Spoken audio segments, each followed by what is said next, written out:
तपाईको पनि बिजनेसमा चाहिँ कुन टुल युज गर्ने भन्ने तपाईँलाई थाहा छैन भने यो चाहिँ हामीले ट्रेडिङ बिजनेसको लागि प्र्याक्टिकल गाइड ल्याएका छौँ, जहाँ चाहिँ तपाईँले आफ्नो क्यास फ्लो, ग्रोथ, एडमिनिस्ट्रेटिभ र प्राइजिङ फिक्स गर्न सक्नुहुन्छ एआईको हेल्पमा है त। प्राइजिङमा चाहिँ तपाईँको कोड, स्कोप तपाईँले त्योहरू चाहिँ म्यानेज गर्न सक्नुहुन्छ स्क्रैचदेखिबाट। त्यसको लागि तपाईँले च्याट जीपीटी, क्लाउडहरू, ह्यान्ड अफ, सिम्पली वाइज चाहिँ युज गर्न सक्नुहुन्छ एस्टिमेटको लागि, ह्यान्ड अफ युज गर्न सक्नुहुन्छ प्रपोजलहरू लेख्नको लागि र अरूहरू।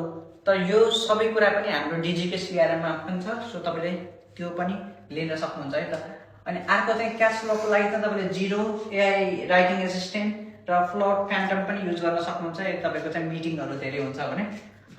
अनि अर्को एडमिनिस्ट्रेसनको लागि चाहिँ तपाईँले टिम, जुम मिटिङहरूको लागि ज्यापियर अर मेक चाहिँ हामीले अटोमेसनहरूको लागि युज गर्छौँ। यदि तपाईँको चाहिँ मल्टिपल एपहरू युज गर्नुहुन्छ भने हामीले चाहिँ एपिआई कीहरू लिएर हामी त्यो गर्छौँ। र माइक्रोसफ्ट कोपाइलट, जेमिनाई युज गर्न सक्नुहुन्छ।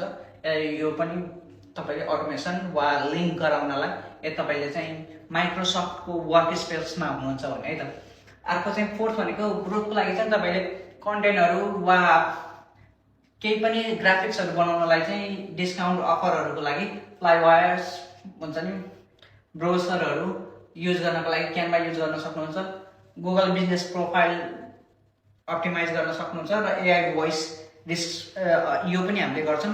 यदि तपाईँको चाहिँ हामीले चाहिँ एआई इम्प्लोइहरू हुन्छ नि, यदि तपाईँको रिसेप्सनले एकदम धेरै कस्ट जस्तो लाग्छ भने हामीले चाहिँ एउटा एआई रिसेप्सन कल सिस्टम बनाइदिन्छौँ, जहाँ चाहिँ एआईले नै तपाईँको इन्क्वायरीहरू चाहिँ सल्भ गरेर हजुरको सीआरएममा चाहिँ अटोमेटिक अपडेट गरिदिन्छ।